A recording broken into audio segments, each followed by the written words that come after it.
Obviously, I'm very tempted to just let jump play right through there, but YouTube is live. Okay then, all right. I didn't think I had that set up to go. It's going. All right. Oh, exciting. Thank you very much for updating me on that, Solar Fire.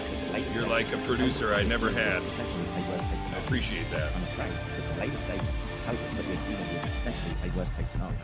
I'm afraid that the latest data tells us that we're dealing with essentially a worst-case scenario. I'm afraid that the latest data tells us that we're dealing with essentially a worst-case scenario.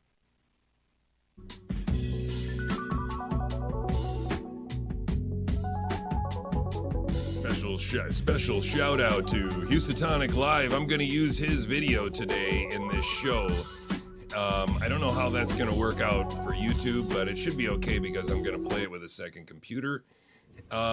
Mark was able to upload a 30-minute video from 2008, which I just think is going to be a lot of fun. So yeah, just consumed yesterday's stuff and no live. What does that mean?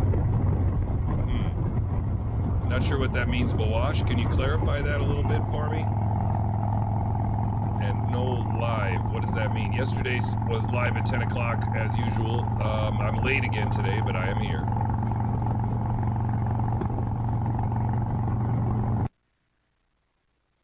I think truth is good for kids. We're so busy lying, we don't even recognize the truth no more. Now live, I get it. Well, great. I hope it's not overdosing for you. That's not the way life is. Take everything with a grain of salt, including me. But you can tell if someone's lying. You know, you can sort of feel it in people. And I have lied. I'm sure I'll lie again. I don't want to lie.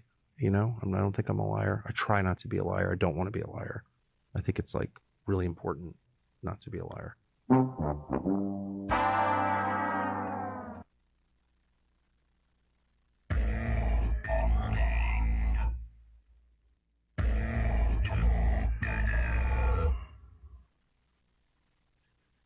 I'm not sure exactly who he is. His name is JJCouey, and I believe he's a consultant for CHD, and I believe he has a PhD in some sort of scientific discipline, from what I understand.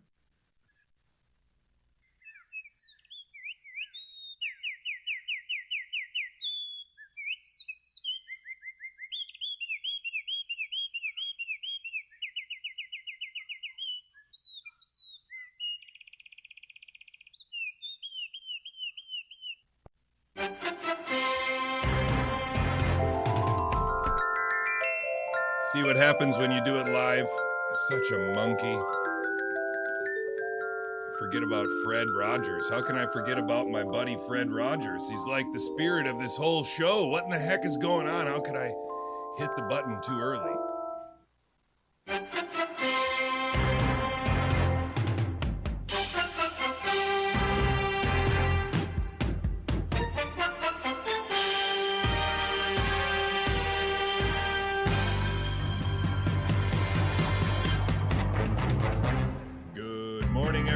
This is Gigaohm Biological. Thank you for joining me from Pittsburgh, Pennsylvania. Another broadcast trying to dispel the enchantment.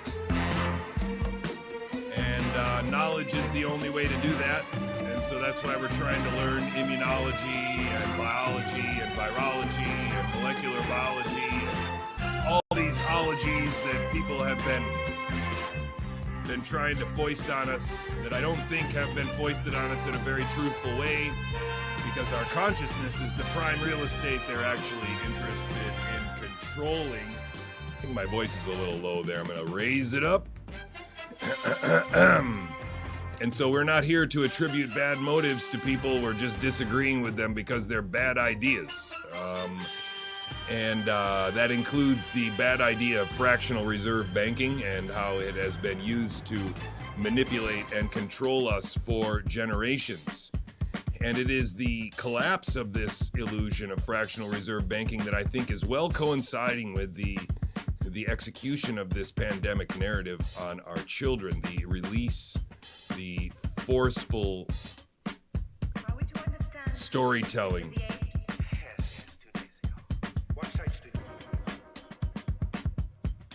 It's this forceful storytelling that we are trying to disrupt. It's also a forceful storytelling about what AI can do and what will be accomplished if we just give up our data to AI. If we just let these smart people with machines have all that they want, humanity's problems will be solved. This is also a story. This is also a story that we need to clarify with our children, that we need them to understand is a story, a mythology that's designed to make them go limp. And sovereignty doesn't work that way. Responsibility doesn't work that way. Adulthood doesn't work that way. You need to learn history. You need to learn history before it's erased forever, and you need to learn the biology that they have distorted throughout our history in order to enslave us. You see, that's what a charlatan does. They take and distort truth to the point where it is no longer useful to you, and then they use that mythology against you. And we have handed over power to charlatans long ago. It's actually not us, it was our parents. Maybe even their parents that handed over power to these charlatans, but it has been the handing it down through the generations. That is what we need to break, and that is what Gigaohm Biological wants to break, is this generational mythological inheritance, because we have inherited a mythology from our parents who inherited it from theirs, and this mythology needs to be broken.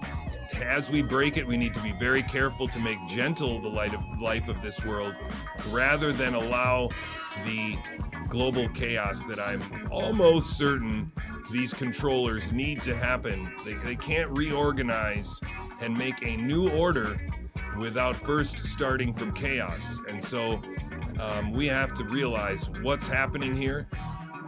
And we have to be humble enough to accept that there are very few things that we ourselves can control. We're on a very, very, very powerful wave.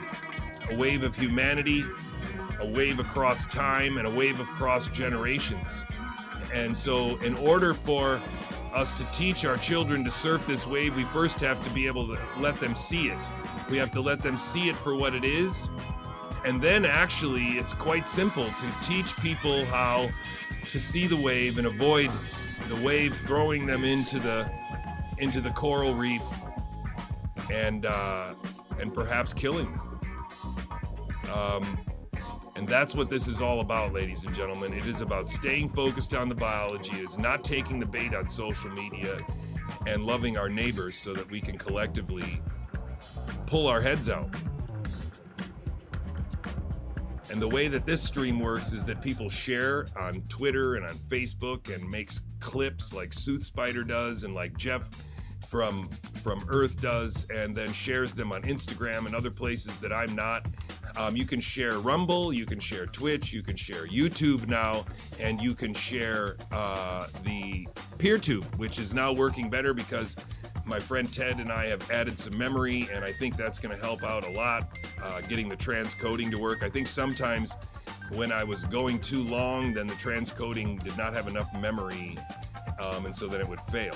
And then we may have solved that problem now, and so that might be just another step of a bit more resilience in this message. And resilience is going to be needed because the message is not going to be preserved without us actively doing it. The paradigm shift is about to occur, ladies and gentlemen. It is a very serious paradigm shift.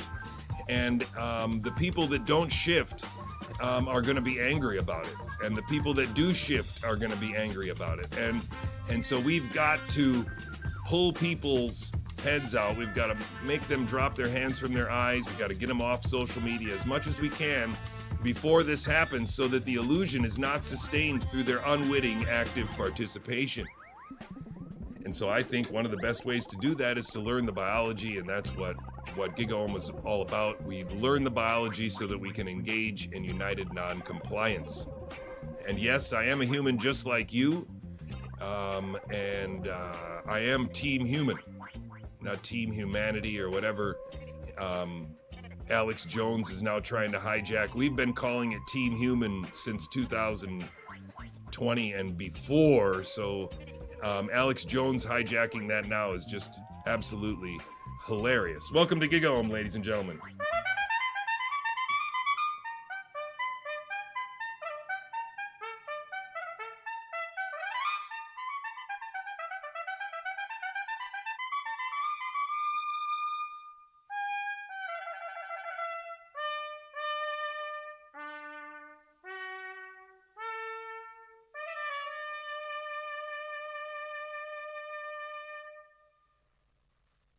Hello, ladies and gentlemen. Welcome to the show. This is Gigaohm Biological, a high-resistance, low-noise information brief brought to you by a biologist. It is May 7th, 2024. In the spirit of the current subject of the study hall today, I thought I'd also wear a throwback shirt. I don't know if anybody can remember the time when everybody was angry at Aaron Rodgers because he didn't take the shot. And made a big deal about him saying that he might have previous immunity or some other nonsense like that. So in throwing this shirt back on, I thought I would also remind you that had happened and how many years ago that was. And I often think it's very important to remind people 2020 was a whole year. 2021 was a whole year. 2022 was a whole year. And 2023 was a whole year. And 2024 is almost half over. And so anyone that's been paying attention as much as I have for the last 5 years feels pretty wrung out, feels pretty spread thin, because we have been maintaining our handhold on this for so long that our cognitive grip is straining. Not because we don't believe or because we don't understand or because the facts that we've found in those 5 years haven't edified everything that we've come to believe is true, because it has. But the question now becomes, at what point will other people start to also understand? We got a really good hat tip from Substack today by a guy by the name of Joel Smalley. And so if you, I don't know if I can just find that now. Did I send it to myself or something like that? It's really a great sign that some people are hearing us, and I'm very excited about that. Ruby, what's the problem?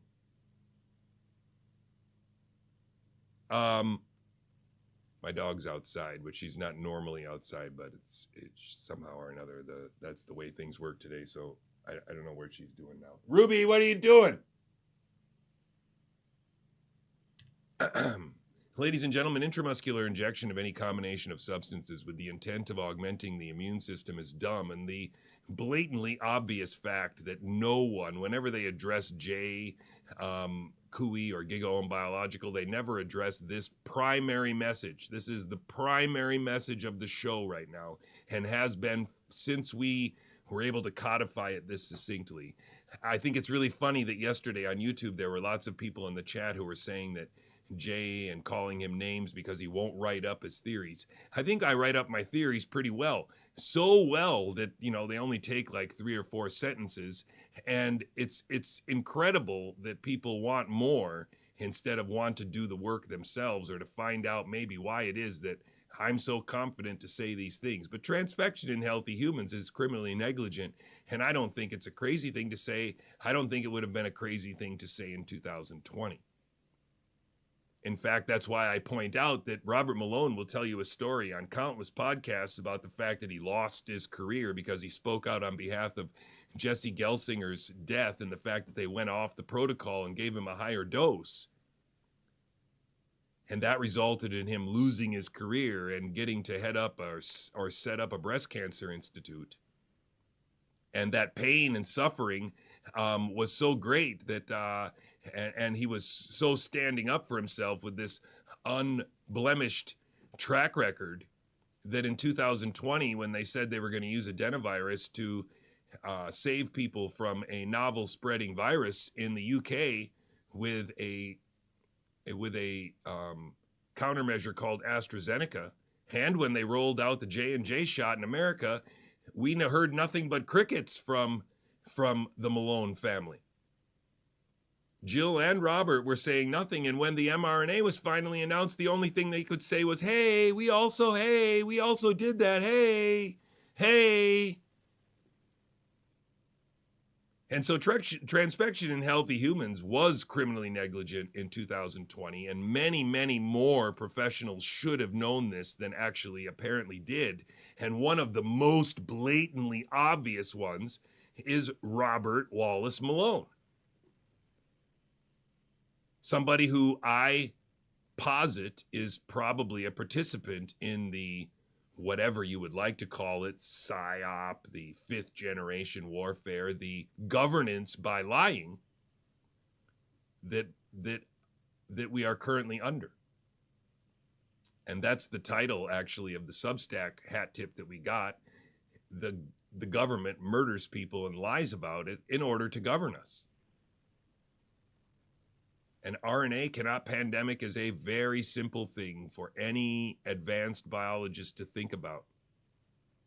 Everyone from my former boss, like Edward Moser in Norway, or my former boss in Rotterdam, Stephen Kushner, or my former boss at the University of Pittsburgh School of Medicine, Brian Mack Hooks, or the department head at the University of Pittsburgh, Peter Strick, or any of the other people that I worked with in the Netherlands or in Norway or in America or have ever seen at the Society for Neuroscience meetings that I've attended, or I've ever met at any of the meetings and gatherings that I've been in Italy for some of this hippocampal work. Any of those biologists are sophisticated enough that if off the cuff, over a glass of wine, you said, can you explain to me what transfection means? They would have a very succinct and very similar answer to what I have given you for its definition, which is the use of RNA to express a protein where it doesn't belong, to upregulate or downregulate the expression of a protein using mRNA or DNA, and any number of methodologies to get it where you want it to be. And yet somehow or another, all of these professional biologists who use transfection on their bench all the time, and their postdocs use transfection on the bench all the time, and their postdocs teach their PhD students to use transfection on the surgery bench all the time, were somehow unable to realize that this methodology would not be a good idea for their healthy parents, their elderly, healthy parents that they wanted to be around for as long as possible, to have as many Christmases with as possible yet, and definitely not for their pregnant daughters.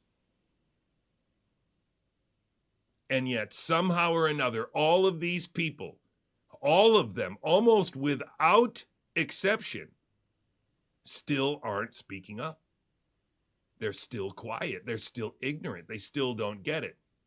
And the most hilarious story that we have been given recently is the one that Robert Malone gave on Steve Kirsch's VSRF podcast 2 or 3 days ago. If you haven't seen it, please see it. It is must-see viewing, because Robert Malone exposes everything that we have ever talked about with regard to his claims early on versus his claims middle versus his claims now.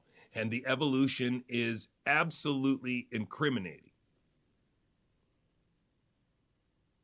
because he didn't tell us the whole truth when he came out, and he's probably still not telling us the whole truth now. And it is all because he plays for them, whoever they are. The people who would like to end the national sovereignty that used to define the world, the individual sovereignty that defines our existence and our republic as we imagine it to be. And the fact of the matter is that RNA cannot pandemic, and any of these people could figure it out or could explain it to you, but choose not to. And many of them have chosen to lie to you about what I have taught, lie to you about what I have said, or even distort or just not even say that I've explained it adequately, but pretend that I haven't. And so it's just a question of time, ladies and gentlemen. When is the best time for us to really roll over these people and give a 5-hour presentation where we show each one of them as liars, where we teach the biology that they lied about, and that we demonstrate that we have been teaching this biology since the very beginning. What would a 5-hour show like that do, with names and with actual videos from all of these people saying the things that I claim they say? Because I have hard drives and I have backups of those hard drives in other places that all show it.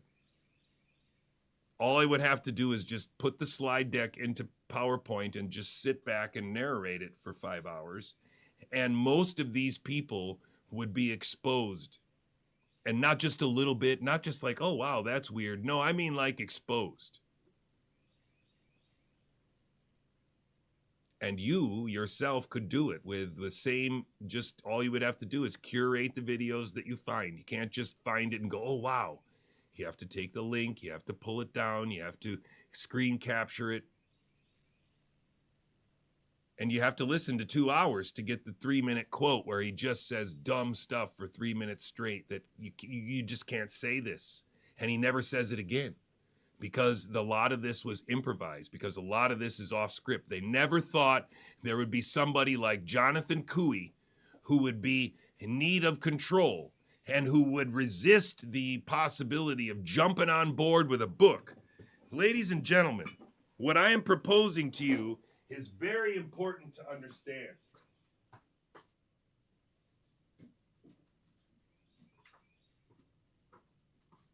What I am proposing to you,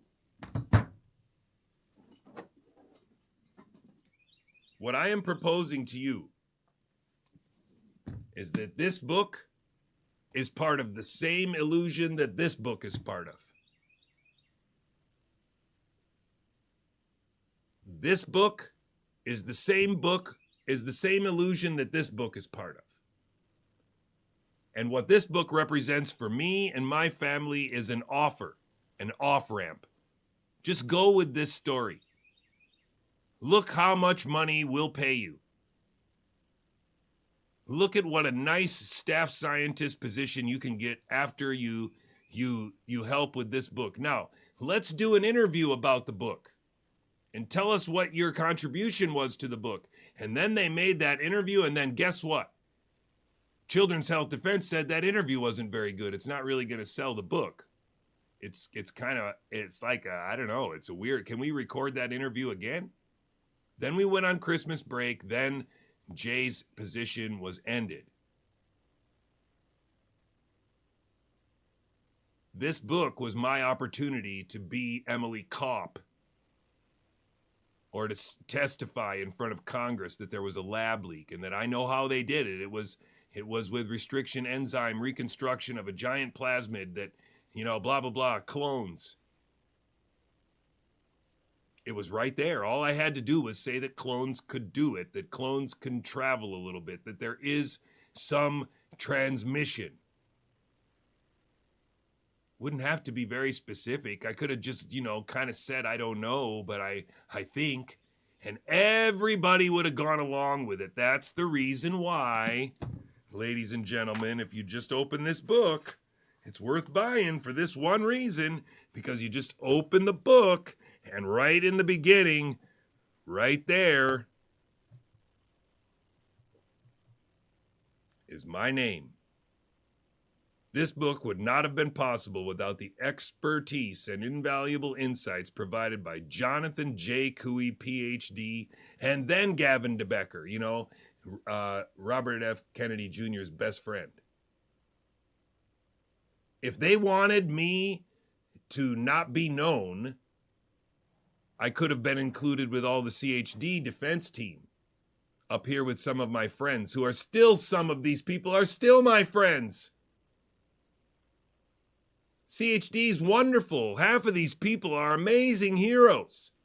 The other half I probably never met.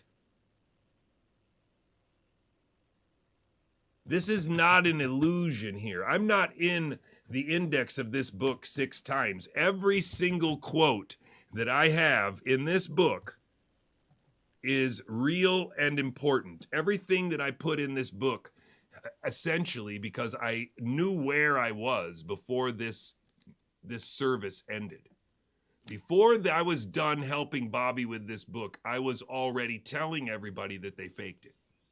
I was already trying to make sure that everybody on the editorial team and Robert F. Kennedy Jr. knew that once he asked me about infectious clones and I forced myself to read through it, I realized that they lied. That was the reason this book and writing it and helping Robert F. Kennedy Jr. to write it is the reason why the impetus was given to me to really figure out what clones are and what they are not. And it made me realize that infectious clones are the way they lied. And they have been lying for a very long time because infectious clones allows them to start in the same place, and it allows them to start with whatever quantity they need in order for their experiment to work. And up into including if they needed a sequence to be found in several places on Earth to be misconstrued as a novel spreading pathogen, it would be cake. And that's also in this book. Hidden inside of this giant 500-plus page book is a statement by Jonathan JJCouey that says they don't even need a virus. There is a paragraph in here that says how they use infectious clones to work on RNA viruses that they could otherwise not work on. Because RNA is not a pattern integrity. You can't put it in a cell culture and have more and more and more and more and more and more and more and more and more and more and more of it. It doesn't work like that. And they know it. And Judy Mikovits knows it. That's the crazy part. Robert Malone knows it. That's the crazy part. Vincent Racaniello knows it. That's the crazy part. Tony Fauci knows it. Ralph Barrick knows it. Even frickin' probably Peter Daszak knows it.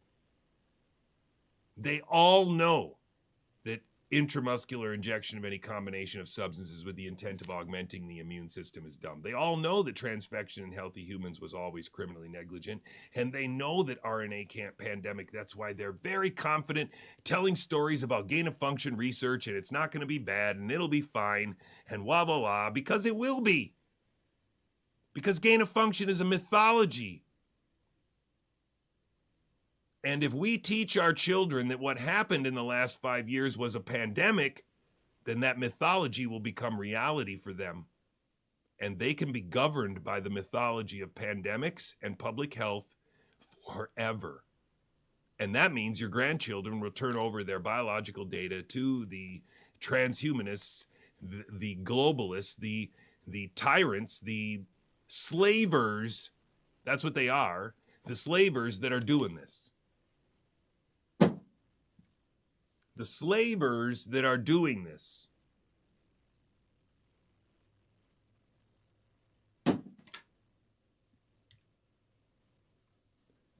Dum-da-dum. Just another Tuesday here on Gigaohm Biological, where our hypothesis is the WHO declared a pandemic of a dangerous novel virus, but yeah, it was really, the goal was total surrender, and they've done it with a massively spectacular commitment to lying. What I want is high it looks morbidity. a lot like this. I want people to complain. So what do? I go to Des Moines. Ladies and gentlemen and people on the screen, I have nothing against Des Moines. I lived there for 4 years. I go to Des Moines. I infect a couple of sentinel cases in Des Moines. I go to Seattle. I infect a couple of cases there. I go to North Carolina. I go to Wisconsin. What I'm doing is I'm using a dispersion method. I would say to the answer, I would say to the person who says, how do we know the clones are infectious? I think that's a good question. It's something that a lot of people have been putting on me. I don't think they're infectious. That's not the right word. What I think is that if you sprayed RNA, or you could apply RNA to someone's skin or make them inhale it, and it was in a lipid nanoparticle, I think that there is biological potential for whatever the RNA encodes to be expressed. Oh, I didn't start my watch. And so what we should say is transfect. I do think that RNA in a lipid nanoparticle, if it was aerosolized or applied in some other way that I don't know, some methodology, they could transfect people with an infectious clone. So we should call it a transfectious clone, indeed. I think that would be the better word. So yes. And I'll play Giordano again because I think it's important to get it on screen. What I want is high morbidity. I want people to complain. So what do? I go to Des Moines. Ladies and gentlemen, and people on the screen, I have nothing against Des Moines. I lived there for 4 years. I go to Des Moines. I infect a couple of sentinel cases in Des Moines. I go to Seattle. I infect a couple of cases there. I go to North Carolina. I go to Wisconsin. What I'm doing is I'm using a dispersion methodology to be able to infect sentinel cases with a highly morbid condition. These individuals complain. Again, this is a central nervous system condition. So they're complaining of whatever the bug may do. It'll produce some cascade of neurological and neuropsychiatric signs and symptoms. And then what I do, the real bug that I use is the internet. I take attribution for that. Yes, I'm a terrorist group. And I have done this by infecting with a highly lethal agent, and the first signs and symptoms of lethality are X, Y, and Z. These people are really sick with this. But then I say, others who are also infected will show subdromal, predromal signs of lethality, and what that will be is anxiety, sleeplessness, agitation. What I've now done is I've got every individual who is diagnostically hypochondriacal, and I've got every individual who's the worried well flooding the public health system, banging on the door. The CDC comes back and says, nonsense, that's not real. I come back and say, that's fake news. And as a Okay, so now I want to clarify this a little bit because I do think that we have to work on this part of the show yet, and this part of the message, because when I put this group of people on the screen, this is not an exclusive group. It's not an exhaustive group. I should have more pictures up here like Kelly Victory and Dr. Drew and many, many more people should be up here in all of these groups. Eric Capolino, for example, should be up here in the no virus corner. We should have other people on here, but these are the people that I've come in contact with. These are the people that have had a personal interaction with me. And so some of the other people that I know are important are just people that I have less personal experience with. And so I tend to stay a little more, whatever on them. Now, what I'm suggesting is that the just like the SPARS pandemic document, which I have said repeatedly is just a public-facing brochure of a much more detailed plan military exercise that would have been classified or only available to people with the right lanyard. And I would suggest to you that Dr. Giordano should be seen as the same guy, a guy who is a public-facing, YouTube-friendly brochure, if you will, for what is really going on. And so when he tells you that they'll seed a few cases in a few places and then use the internet to claim responsibility for it and use the internet to seed the idea that there will be asymptomatic spread, that's an incomplete public version of the story and the operation. And the more complicated, classified, real national security version of this would include many of the people on this screen, and they would be playing roles like that described as Epigirl in the SPARS pandemic document, but not Epigirl in the SPARS pandemic document where it's a uncontrolled public person that's spreading information that's inconvenient for the state's narrative control. But rather, Epigirl would be people that the state put in place to make sure that the limited spectrum of debate, which reinforces the presuppositions of the state, not my words, but the words of Noam Chomsky, would be preserved. The limited spectrum of debate that protects and reinforces the presupposition of the state narrative, these people, Epigirls, were put out there, were given parts of the narrative, and then given their own stage. Their own stage on Substack, their own stage on Gab, their own stage on Telegram, their own stage everywhere, maybe even a podcast or 10. And as they moved around on these stages and collected fans, then fans got a piece of the truth, and the rest of it was the mythology that we've all been led to believe is what we need to figure out. The mystery of the novel virus, and whether it's a lab leak or a natural virus, the dichotomy that gets you nowhere. Of course, what's missing in that dichotomy is the third lie, which is there are no viruses at all. Nothing, zero, zip. And it's close. That's very close to the truth, but it's not the truth. And the way that they have pursued this position and maintained their position here belies the likelihood that they are too in play. At least some of them are playing with us. Because the most succinct way I can say it is that although they're very, very good at describing why there's no virus and the plays that were made, they can't quite come to the realization that people died.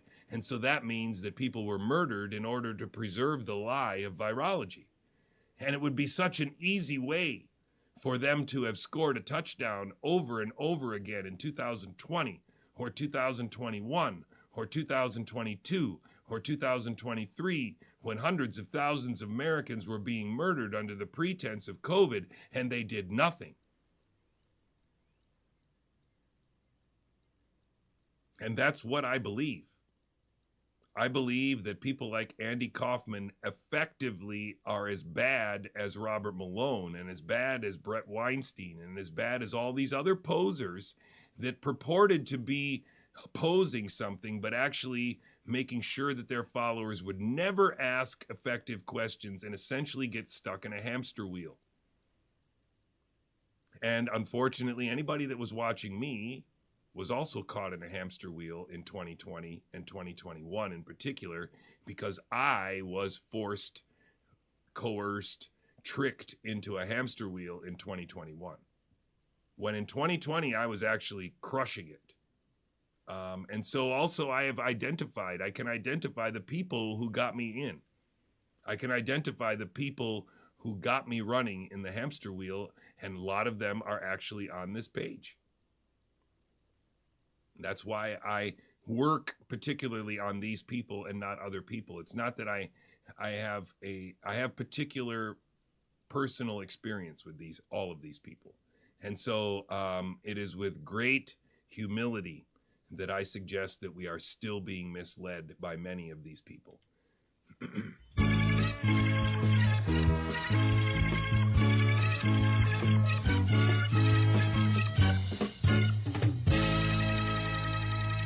Gosh, that is a great theme. It just makes me smile. Ladies and gentlemen, today we're going to watch Mikovits and Whitmore on XMRV from October 8th, 2009.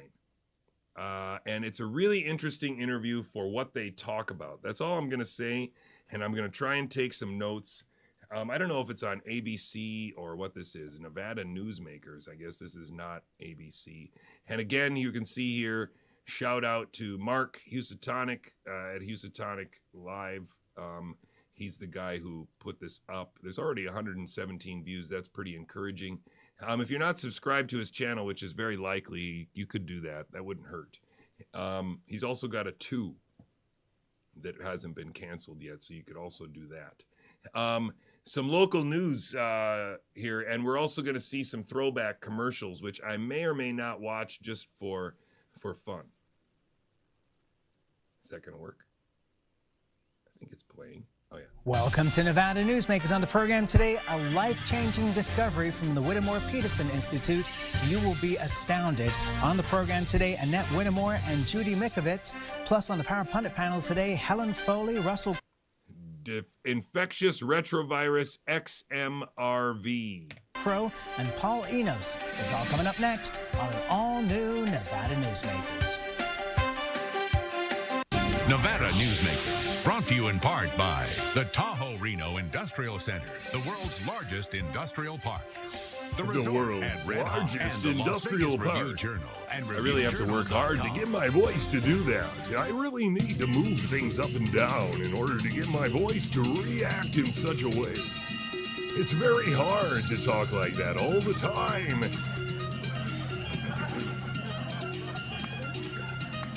What in the hell? I think this is a Las Vegas commercial. Easier way inside local entertainment. Las Vegas Review Journal. Get inside. Oh, that's wow. You want to watch these? Xenomorphic murine leukemia virus. Thank you very much.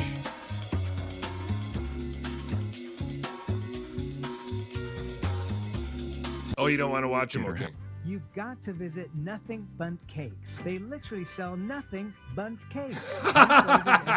I'm sorry, that's funny.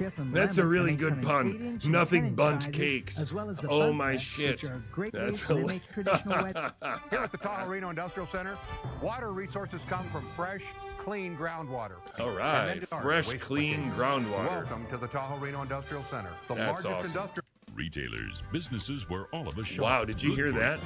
You retailers. Retailers, businesses Whoa, where all that's of a us deep shop. voice. Good for you Holy. and good for Nevada. Good We're for the you Retail and Association good of for Nevada, us. working to strengthen Oh the my business gosh, environment that's the for Nevada deepest voice I've retailers. ever And that's heard on good for you. television. Retailers create nearly 500,000 jobs for Nevadans. I'm At least sorry, sir. 700 Your voice economies. is so low that we can barely This is listen to it. It makes me Newsmakers feel with like a host child. Sam Shad, a no-holds-barred political forum.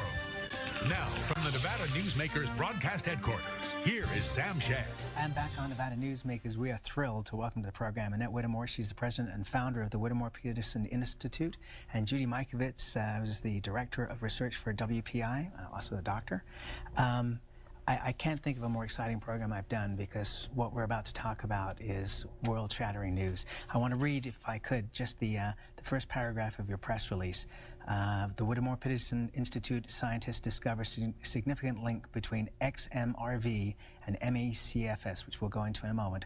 A recently identified retrovirus called XMRV has been linked to a debilitating neuroimmune disease that affects more than 1 million people in the United States. Scientists from the Whittemore-Peterson Institute, located at the University of Nevada, Reno, and their collaborators from the National Cancer Institute and Cleveland Clinic have discovered a retroviral link to myalgic encephalomyelitis and chronic fatigue syndrome.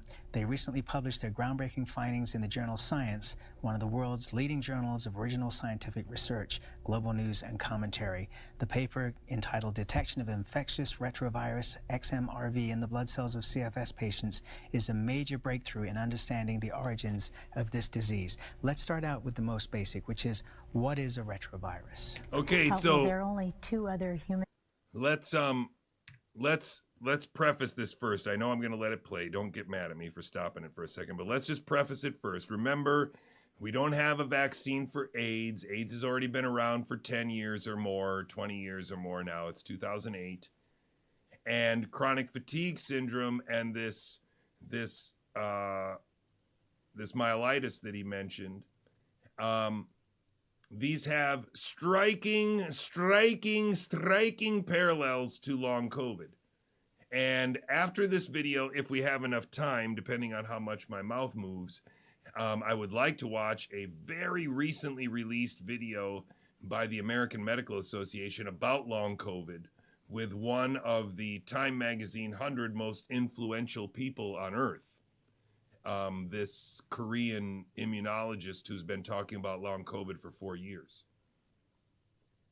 And how striking it is that what we were talking about, what they were talking about in the 80s, the 90s, the 2000s, up to 2008, and explaining in a science paper that there's some retrovirus from mice that can cause leukemia, may be responsible for crazy shit. You're not going to believe what she says in this video. And so let's think carefully in terms of the historical context of what she's saying and what implications it might have for the fact that she is currently part of the Lollapalooza. She often could be considered to have her own stage. She has her own sort of version of the narrative, her own version of the narrative that figures in her own, biology that figures in this whole story. And it's extraordinary, ladies and gentlemen, because we just are hearing the words of people from the past. And you can see, hopefully, if you've been studying with me for a long time, you can see how obvious it is that this is one continuous game that has been played upon us, that was played on our parents before it was played on us, and it is in a continuous game of obfuscation of understanding. All this stuff is outside of us. All of this biology is what we must live in spite of. It had nothing to do with us. These are things that fight against us, that work against us. Listen carefully. The most basic, which is, what is a retrovirus? Well, there are only two other human retroviruses known, human T-cell leukemia virus and HIV, the retrovirus that causes AIDS. Cell leukemia virus. There are only two other human retroviruses known, human T-cell leukemia virus and HIV, the retrovirus that causes AIDS. Both of these viruses cause cancers, neurological diseases, immune deficiencies, and inflammatory disorders in man. XMRV is only the third human infectious retrovirus shown, and that's what our work just did. What made you look? So wait, did she just say human T-cell leukemia virus? Isn't that HTLV? Isn't that the virus that Mark Husatonic has been telling us a story about, a pre-Judy Mikovits kind of character that tried to explain, didn't she try to explain maybe even AIDS with HTLV, and then somehow or another kind of got discredited like a fall lady, a fall guy, and got blamed for something that wasn't there? And wasn't that with Hillary Kaprowski, who Rischetti, who she actually did this work with, actually also worked with? So it's like one continuous mentor chain being, inheriting good ideas from people that you consider smart. And so the person who taught Rischetti was Hillary Kaprowski, the Stanley Plotkin, Hillary Kaprowski, Liederberg, this generation of charlatans. Stanley Prusner. And now it starts to become all very clear already, because if she's saying human T-cell leukemia virus, what would Gigaohm Biological say? Well, Gigaohm Biological would say what we've been suggesting for almost 2 years now. It is possible that a lot of this Baltimore classification system is a mythology that has been used to bamboozle all of academic biologists into believing that these signals and these enzymes are the exclusive purview of obligate molecular pathogens in the wild, rather than an echo of communication mechanisms and enzymes that we ourselves use for particular reasons. And so when you say that a T-cell leukemia virus exists, what the suggestion here is with this mythology is that it's a virus, I guess, that comes from somewhere else, because it's a virus, and then it causes T-cell leukemia. Interesting.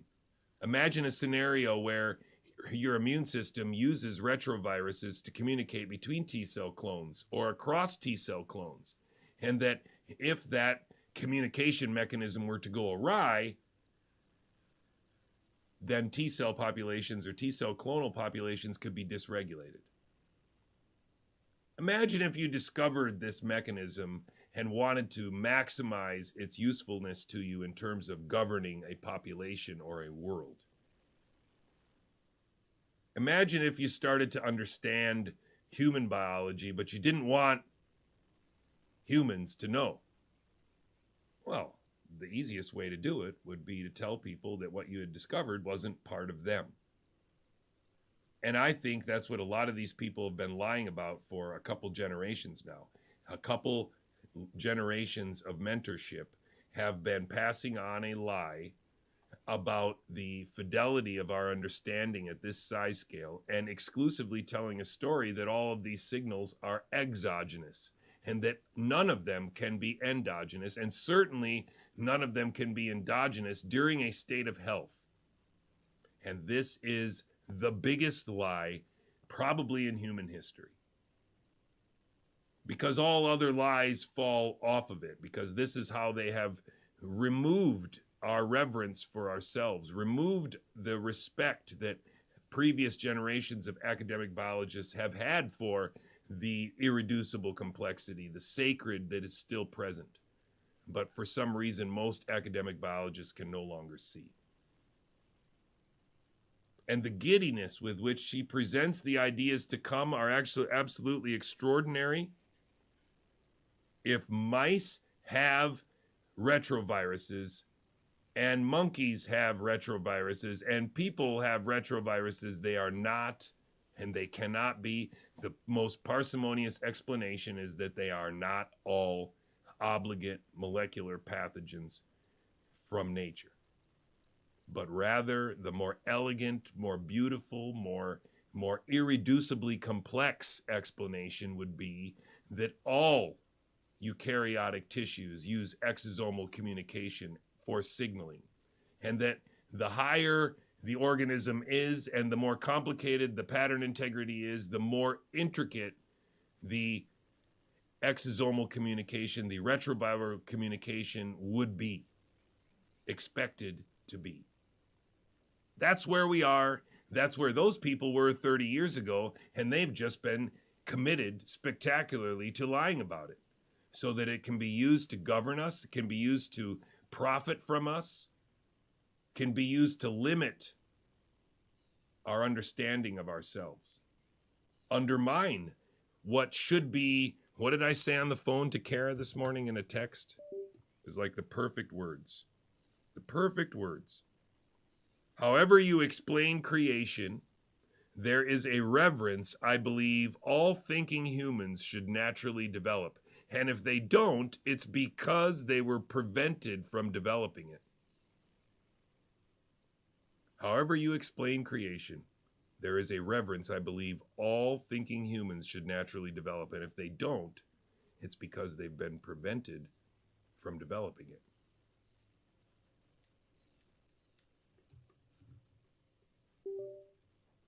Keep going, Judy. Because this was originally discovered in prostate cancer tissue of men with a specific genetic immune system defect by Dr. Silverman of the Cleveland Clinic. Why did you put that over to CFS? I agree with Pamela in the chat. Pamela is such an angel, and she's right. The Cleveland Clinic comes up a number of times, and also in the pandemic. The Cleveland Clinic is a good red flag to have, just like Columbia. Yes, that genetic Georgetown, link there's a couple other the places. Hereditary prostate cancer gene number 1 is an antiviral enzyme. Sorry, I got to go back. That over to CFS. Covered in prostate cancer tissue this is important. And inflammatory disorders in man. The XMRV is only the third human infectious retrovirus shown, and that's what our work just did.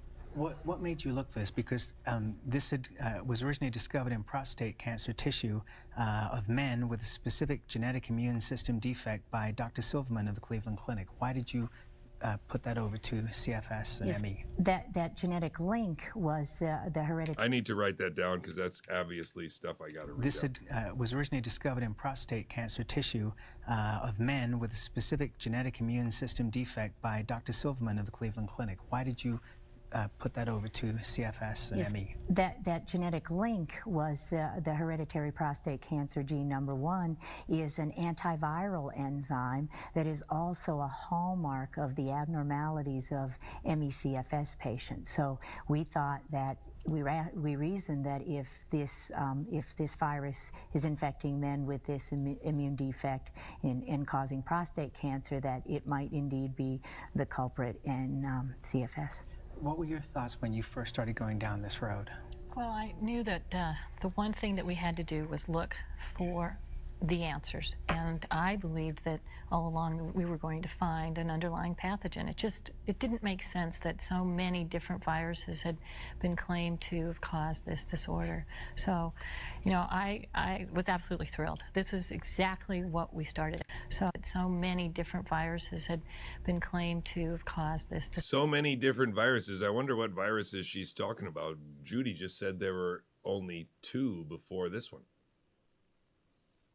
Before XMRV, there was only HTLV and AIDS, right? That's weird. Hey, thank you very much, Pamela. That's some good work So, right there. You know, I was absolutely thrilled. This is exactly what we started out to do. One of the things that has been so frustrating for sufferers from chronic fatigue, fibromyalgia, and other related illnesses is that for a long time people thought that doctors thought that they were crazy, that the symptoms that were coming up, that No, I really feel in one like place and then showing up in another place. I really feel like that all of us should be incredibly skeptical when we see these kinds of historic videos and realize that this is long COVID. This phenomenon, which he just said, a lot of people would just say that you were crazy and the doctors didn't take seriously, has existed for a long time, or phenomenon like it have existed for a long time, and we have been offered several different explanations over the generations. And that fact in and of itself should be extraordinary. It's probably not a fact that very many college kids know because their knowledge of history is so fragmented. And the biological history is very important here because it's objective history. It's a history not of what people said. Well, it's a history of what people said, but about specific ideas.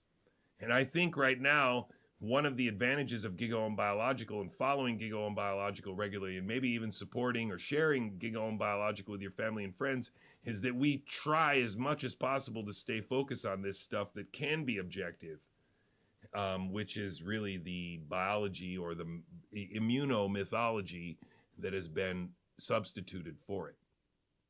And I think we're seeing it in real time in 2008. I think this is a person who was participating in that ongoing bamboozlement. The vaccine schedule and explaining away what it is and what it isn't has been an ongoing problem. And that's what you're going to hear very shortly. It's been an ongoing problem. And I think that Judy Mikovits has been out there for a long time obfuscating that problem with stupid, complicated explanations that could be simplified to intramuscular injection of any combination of substances with the intent of augmenting the immune system is dumb, not, XMRV and latent viruses and all this other absolute nonsense, I'm sure. And there was no way to track it.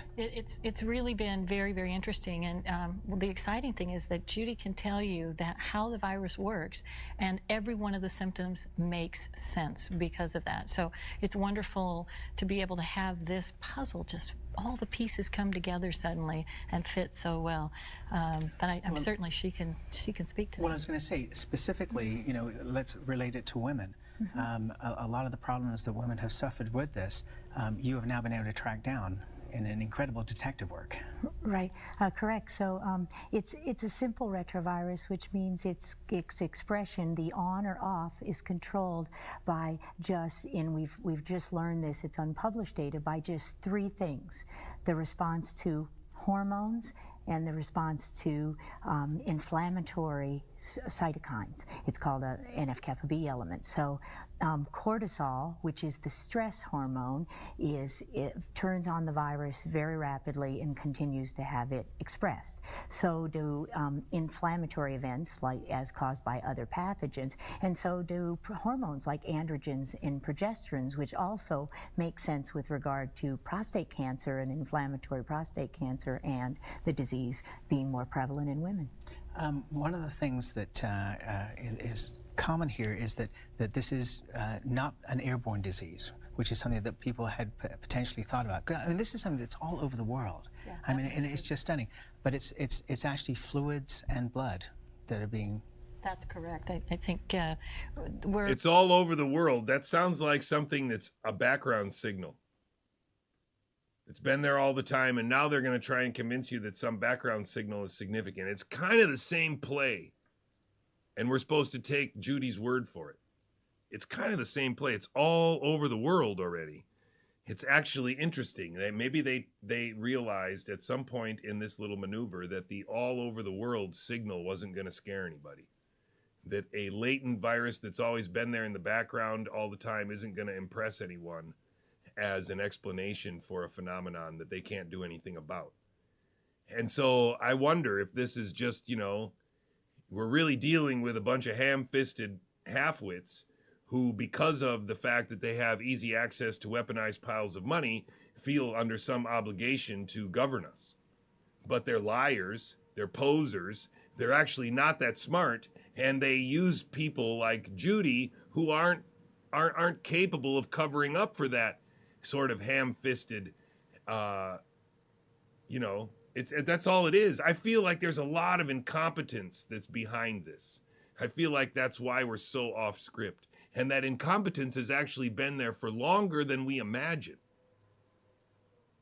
Because that's what it is, right? If you have hundreds of people that are unwittingly reinforcing a group of lies, which is a mythology, right? It's just a mythology about biology, and they have been tricked unwittingly or wittingly into just playing along.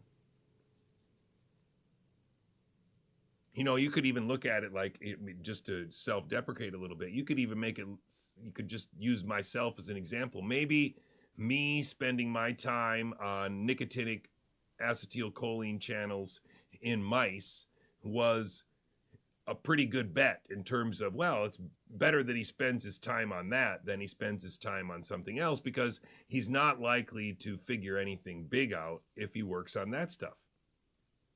And so there are lots of academic biologists that are working on exactly what they want to work on because they're interested in it, because it's neat, because irreducible complexity is everywhere, because the sacred biology is everywhere if you only know how to look for it. And so all of these biologists are just happy to be able to look for it every day, to be allowed to see the details of it every day. Unwittingly, they have wasted their cognitive energy focused on something that won't prevent the enslavement of their grandkids. They're not even aware that the enslavement of their grandkids is a goal of these people. And that's why I'm so optimistic that we can wake up. There's still video like this. There's still a possibility to be able to show everyone the historical step-by-step of how they got us to believe that virology was this high fidelity thing. They got us to believe that virology was very high fidelity by putting Judy Mikovits on television in 2008. Really? The apprentice of Ruschetti, who was the apprentice of Kaprowski? Really? I mean, man, just please don't make Mark's work go to waste. Please spend some time looking at the material that he's putting together on these people, the connections that he's identifying between these people, and the historical significance of the fact that Robert Malone traces some of his intellectual inheritance back to Murray Gardner. Ladies and gentlemen, there are going to be rats jumping out of this ship quickly now. And they're going to be pretending that they're not, but they're screaming and screeching and running for the holes. Because this ship is going to sink fast now. Because we are close to a very collective understanding of, oh my gosh, it's really that bad. And it's going to be easy if we do it right for all of, and I mean all of Western civilization, all the republics that are potentially savable, for all of their populations to realize that they've been bamboozled collectively, not just by America, but by all of their leaders. That's how the EU came into existence.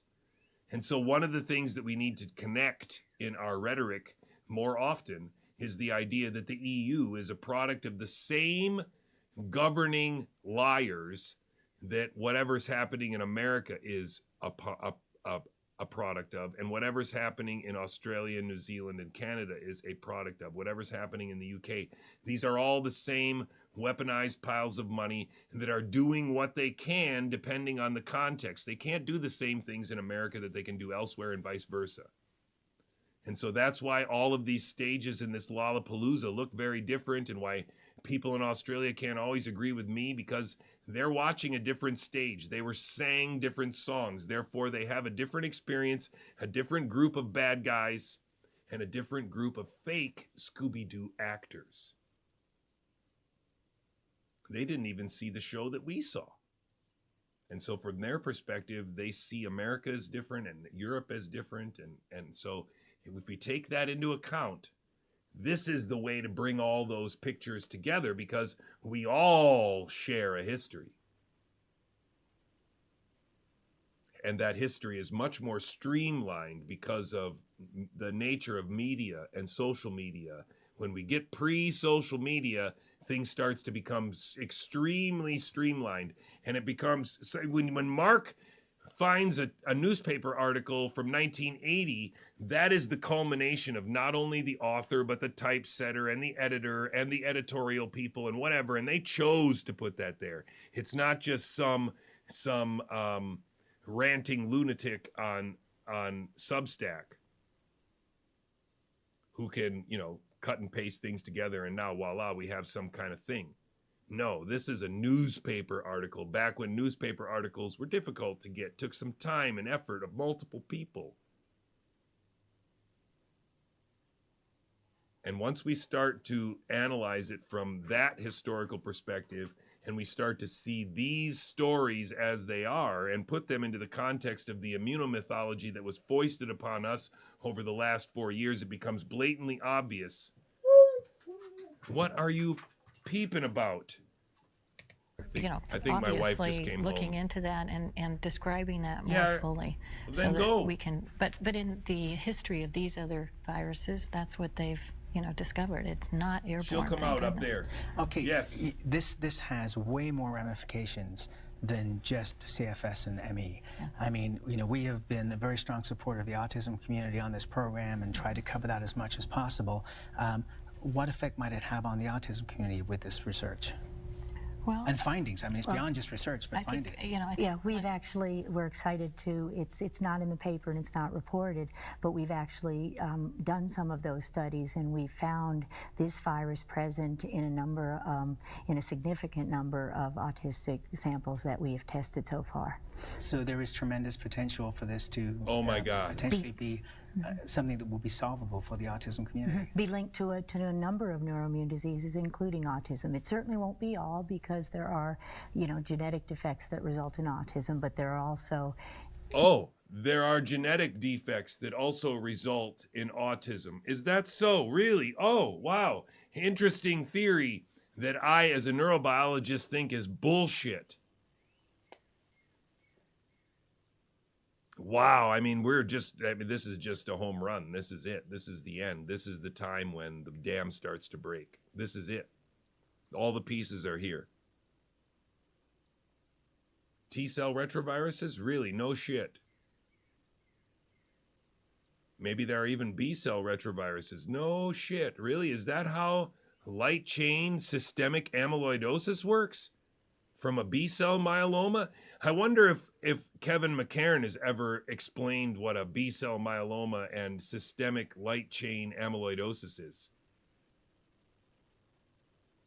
Or is he just focused on the spike protein? Ladies and gentlemen, capital L, capital A, capital I, capital R, capital S, liars have been used against us and have foisted upon us a mythology that we have been governed by for decades, and they are trying to invert our children's sovereignty by doubling and tripling down on this mythology once and for all. That's why Robert Malone has made no comment at all in 4 years about the veracity of Judy Mikovits's biology. That's why Judy Mikovits hasn't made one comment about whether or not Robert Malone is to be trusted.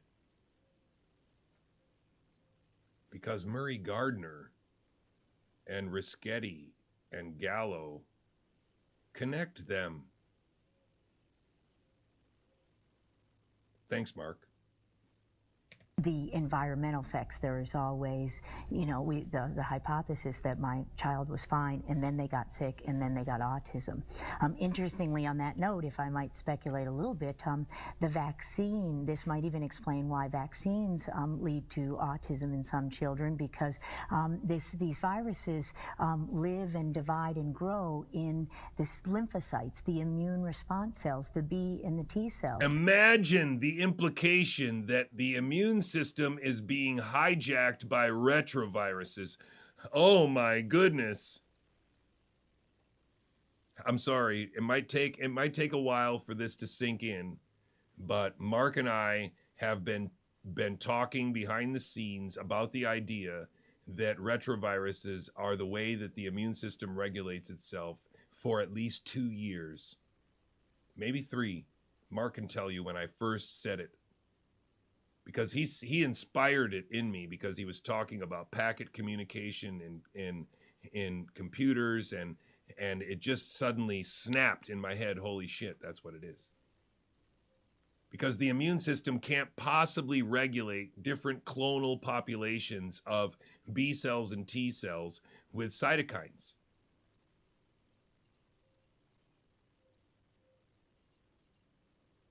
There's no way to explain the patterns of T cell activation and T cell gene expression and T cell clonal activation and deactivation, crescendo and decrescendo of inflammatory responses with chemokines and cytokines. It's not exhaustive at all. It doesn't even come close to explaining it. And I said it before I fully understood it the other day, but David Baltimore has been telling us this lie, that all of this scheme of virology is outside of us, that we don't do anything but do DNA to RNA, RNA through a ribosome, and we get proteins, and that's us. But outside of us are all these much more complicated, obligate molecular pathogens that have figured out all these different ways to use all these different versions of genetic material that we never use. We would never use, even in a little while or in a little example or in a little place or in a different system or for a particular case. No. You should understand yourself as DNA to RNA to ribosome to protein, and this virology stuff is where single-stranded DNA matters, or double-stranded RNA can be copied, or RNA can be replicated, or that the regulation of RNA can be done with copying it, or to alter it, or to splice it, or no, none of this is us. This is all how RNA viruses work and retroviruses work. They take a cell that doesn't use retroviruses and make them make retroviruses. They take cells that don't have anything that resembles this and make them do it. And here is Judy Mikovits in 2008 assuring you that she's tested autistic kids and found XMRV in them. Now I want you to ask yourself, has CHD ever interviewed Judy Mikovits? Has CHD and any of their employees ever dug down into this problem? Dug down into what's happening? Or did they just give her a mic and let her go? Because health freedom, health freedom. We just want to get everybody a chance to talk, even if they're full of shit like Robert Malone was on the beach. It's okay. It's just, it's the way that CHD works. They've got these satellite organization, these chapters, and they can't control the chapters. So the chapters can do whatever the hell they want to, which means any useful work that done by Brian Hooker or any of these other heroes can be infinitely diluted by the stupid shit that any one of these chapters does. Not a whole lot you can do about it. And they failed to start a CHD EU chapter, but they spent a lot of money, wasted a lot of money trying to start a CHD EU chapter. And of course, I wouldn't be able to talk about any of this had I taken the $8,000 non-disclosure agreement offer that they gave me when they ended my position in December of 2024. Thanks a lot, guys, of January 24. Thanks a lot for all the help, Mary. And I say Mary Holland because I know for sure that Lisa Bono is a good person, and Lisa Bono should probably be the CEO of CHD and everything would be fine. She's the one who actually has skin in the game, who actually got Robert F. Kennedy Jr. to pay attention by sitting on his porch. Mary Holland just happens to be a former faculty member of Columbia University? Really? Really? And she gave up a Columbia faculty position to become CEO and part advisor to CHD just in time. I'm sorry, ladies and gentlemen, I don't buy it. I don't buy it at all. That's why Mary Holland is on Robert Malone's list of bad guys. That's why George Webb is on Robert Malone's list of bad guys. That's why Sasha Latipova is on his list of bad guys. And in fact, that was a while ago that she got promoted to that list. And that's why Robert Malone was making a huge fake deal about how angry he is at Sasha Latipova on Steve Kirsch's podcast 2 days ago. It's all an elaborate theater. And they've got more and more actors working off script because people like Jessica Hockett and Nick Hudson and Mark Kulak and Jonathan Couey have been throwing wrenches into the machine for 3 years, and they're starting to have an effect. And now, unfortunately, the internet is coming back to bite them because the truth is actually still available, probably by design.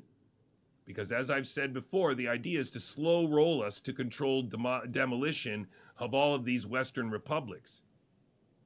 And so if they're going to slow roll us to the truth, they have to slow roll us to a lie about how it's all our fault and about how it wasn't a coordinated 30-year, 40-year effort of liars that are interested in enslaving our grandkids, which is actually what it is.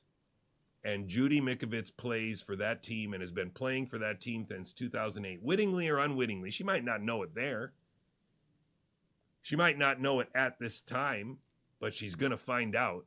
And she found out before the pandemic. I'm absolutely certain of it. And my main indication is that she has no opposition. Nobody tells you that Judy Mikovits is full of bull. No one does. Robert Malone, Ryan Cole, Peter McCullough, Tommy, Hatfield, Meryl Nass, anyone? The answer is no, because she's old school. So when you give a vaccine, you send your B and T cells in your immune system into overdrive. That's its job. Well, if you're harboring one virus and you replicate it a whole bunch, you've now broken the balance between the immune response and the virus. So you could have had the underlying virus and then amplified it with that vaccine and then set off the disease. So essentially she's forgiving the vaccine for having not known that a virus was there. If we would have known that the virus was there, she's almost arguing for a vaccine against XMRV so that they get rid of that first. Maybe we should give a vaccine to babies to get rid of the XMRV so that they don't have it. So then the vaccine schedule will be safer. We could give like a pre-vaccine vaccine that would get everybody safer for the, oh my gosh, I can see it now. It's awesome.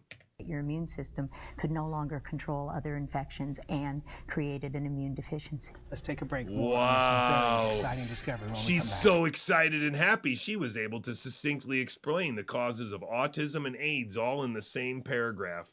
I think we should roll it back and listen to it again. It was so good.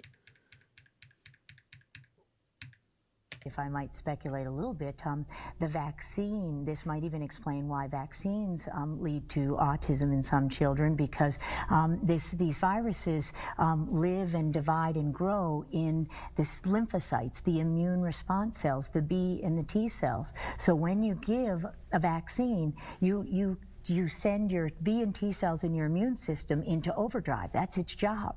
Well, if you're harboring one virus and you replicate it a whole bunch, you've now broken the balance between the immune response and the virus. So you could have had the underlying virus and then amplified it with that vaccine and then set off the disease such that your immune system could no longer control other infections and created an immune deficiency. Let's take a break. More on this very exciting discovery when we come back. Very exciting discovery. And the two guys who kind of brought it into question just happened to be dead. Oh.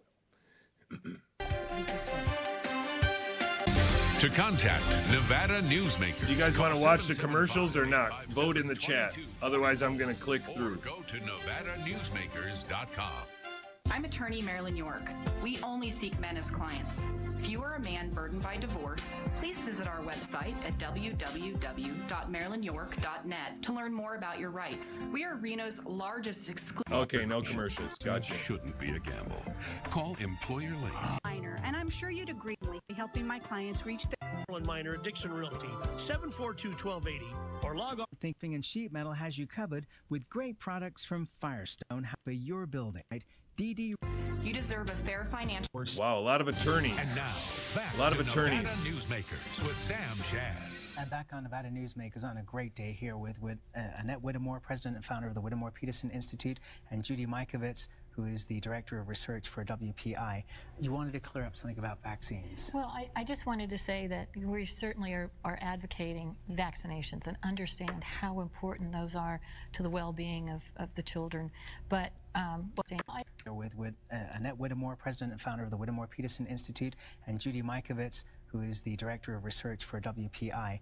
You wanted to clear up something about vaccines. Well, I just wanted to say that we certainly are advocating vaccinations and understand how important those are to the well-being of the children.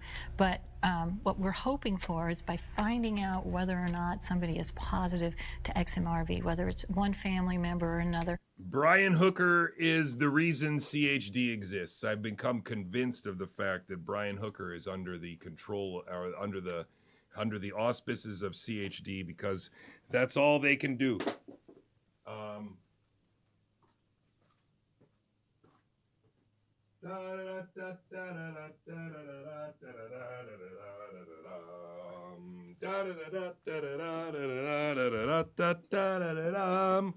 If you're going to buy a book from CHD and you're not going to buy the Wuhan cover-up just so that you can send it to me and have me autograph it, then I suggest you buy this book.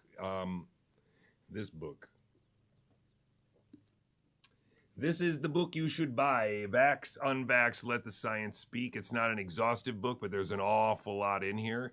And if you ignore Robert F. Kennedy Jr. and ignore Del Bigtree, then what you're essentially doing is buying a book by Brian Hooker, who has the ultimate skin in the game, and I think is the reason probably why CHD was formed in the first place, besides Laura Bono's great courage and all of the moms and dads that are involved in the movie Vaxxed. The reason why is because of Brian Hooker, because he was the only one who had the courage and the guts and the drive to drive all the way across the United States and meet with that guy from the CDC and actually get him to confess and give him the data which showed that the CDC was hiding, especially in effect in young black children. And this book is a descendant of that crusade, and it is a best culmination or compilation, of papers that show that vaccines are ineffective and that vaccines actually hurt children regularly. So this is the book that CHD should be selling, only this book. And yet somehow or another, CHD is also selling this book, which I think is a great big shitty lie, and also selling this book, which I think is a really large collection of lies interspersed with some real biology that I was able to get in. I'm not saying Robert F. Kennedy Jr. is a liar. I'm saying that Robert F. Kennedy Jr. wrote a book based on the fact that he thinks a lot of the people in this book are genuinely not liars. Brett Weinstein, Jeffrey Sachs, Richard E. Bright, Tony Fauci, Peter Daszak, and Ralph Barrick are all in this book. And from Bobby's perspective, he can't see yet what I am trying to teach on this stream, but I've tried to show it to him, and I think he understands that it's at least a possibility. But this is a historic document to show you what these people lied about and what exactly they said, and so I think it's a very useful document. And I am very proud of the contributions that I made to it. Even the fact that in that book is codified the trick that I got played on me. We can talk about that later. I don't want to use too much time on this in this stream to to talk about that book. We should do a stream sometime about that book because we can cover every part of the thing that I put in that book. And then we can also say what I think, what the main, not mistake, but the main thing that they wanted to use me to do was to reinforce the idea that diffuse was something real. And I did not do that, but I kind of did it. And they still had a quote from me that I couldn't deny, and I couldn't really ask them to take out. I guess I could have, where I said that a lot of other scientific grants are done before they're submitted. And so it wouldn't be crazy if a grant from a virology lab would have data in it that was already completed or experiments in it that were already completed. And so he and other people like Charles Rixey and Andrew Huff have used that idea, whether they got it from me or not, I don't care, used that idea and really gone and run with it, with the idea that in academic biology, like where I was working at the University of Pittsburgh, many of those neurobiologists will have, let's say, all of their experiments will have pilot data, and then they'll show that pilot data in their grant proposal so that the grant committee understands that the experiments already can work and the data is already gatherable and the methodologies already work. And so under that pretense, it would be possible for someone to make the, oh, that's awesome. Very light, though. It's perfect. Thank you very much. The disingenuous argument that the diffuse proposal represents experiments already done. However, I would argue that any grant proposal in the context of biosecurity or in the context of DARPA or other government defense programs, that those experiments are much less likely to be held to the same kind of scrutiny with regard to preliminary data. And again, how can I make that argument? Because in a grant proposal, when you have preliminary data, it would be there.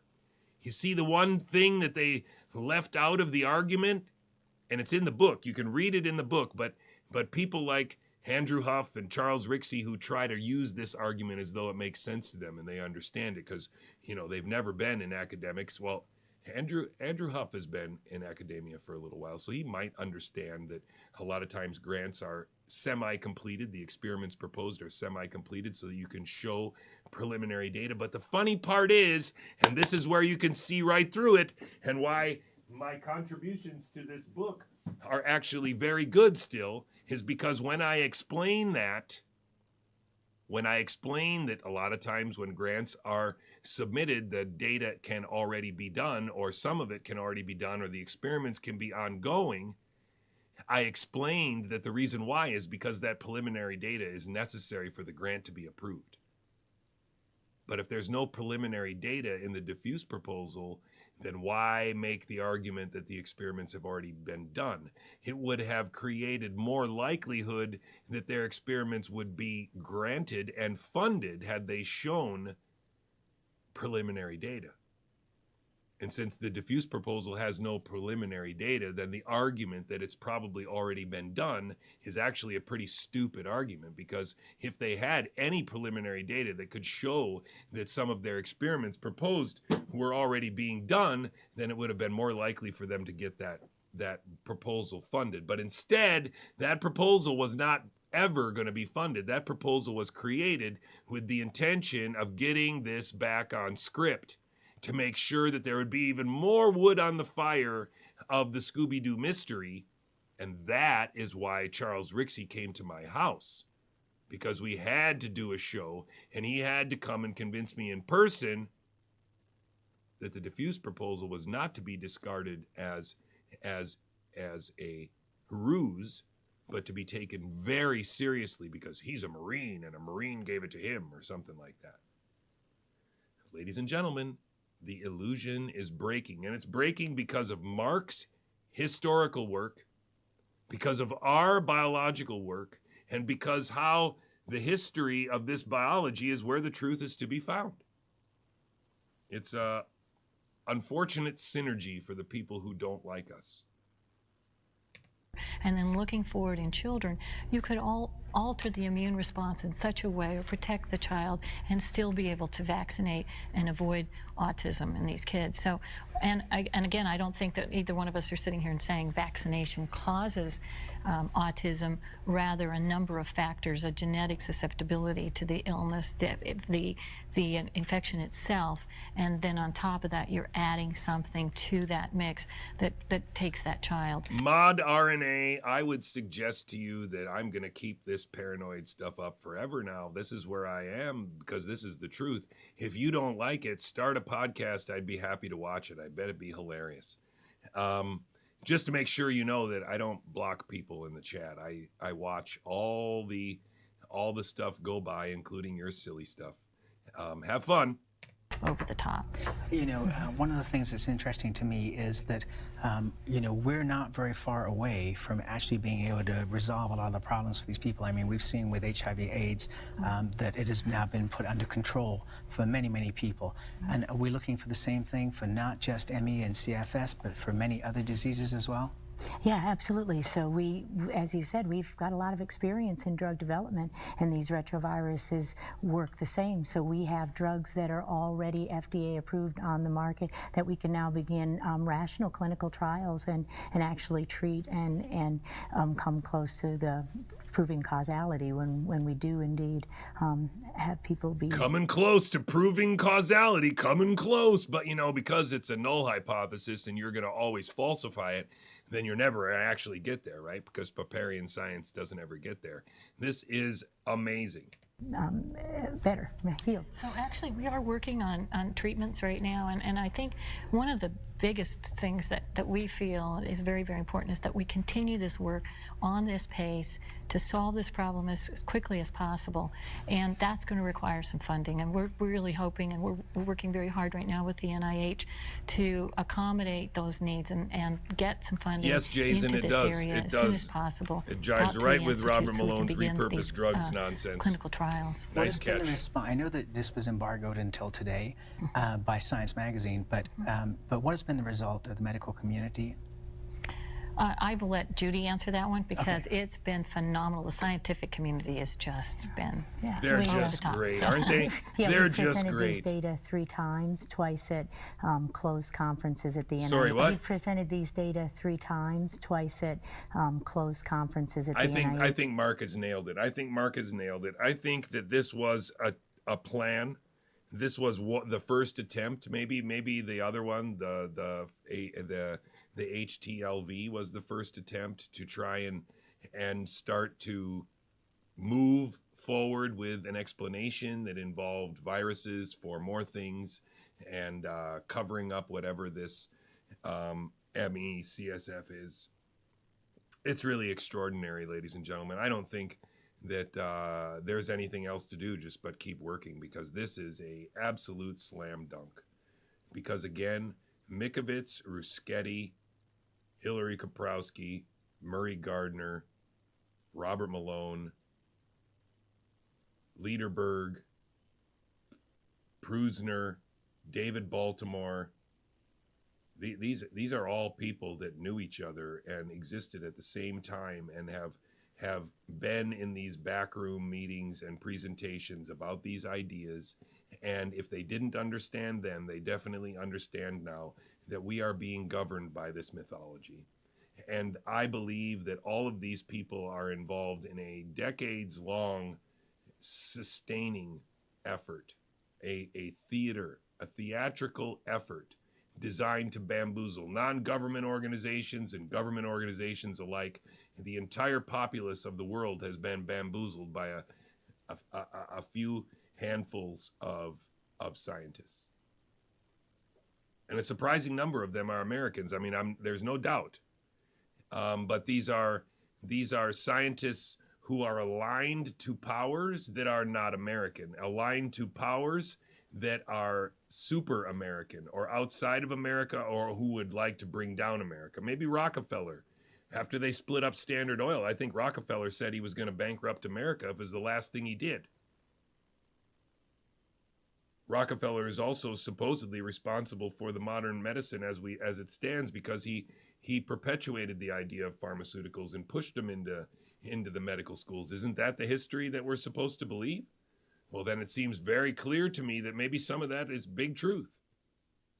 Weaponized piles of money have been orchestrating a controlled demolition of America since 100 years ago. Well, now it's making a lot of sense why fractional reserve banking is something that none of these people talk about. I'm the only biologist in the whole world who can say fractional reserve banking out loud and be okay with it. And wanted an international meeting a few weeks ago, and you could hear a pin drop in the audience. It's amazement. The scientists are excited. Everyone's working on it, so we know we're going to get a lot of help. But it's just amazement. It's an entire new field of medicine. I think she's bamboozled. I think she actually believes that it's possible she might get a Nobel Prize for this. I don't know. I don't know. I have the feeling that is possible, because I know what it feels like to think that you've discovered something new. I know what it feels like when other people tell you that, holy cow, this idea is wonderful. I felt it for just a little while I was a neurobiologist in Norway, because the data that I was gathering in this one type of cell, in this one location in the brain, was exclusively inhibitory.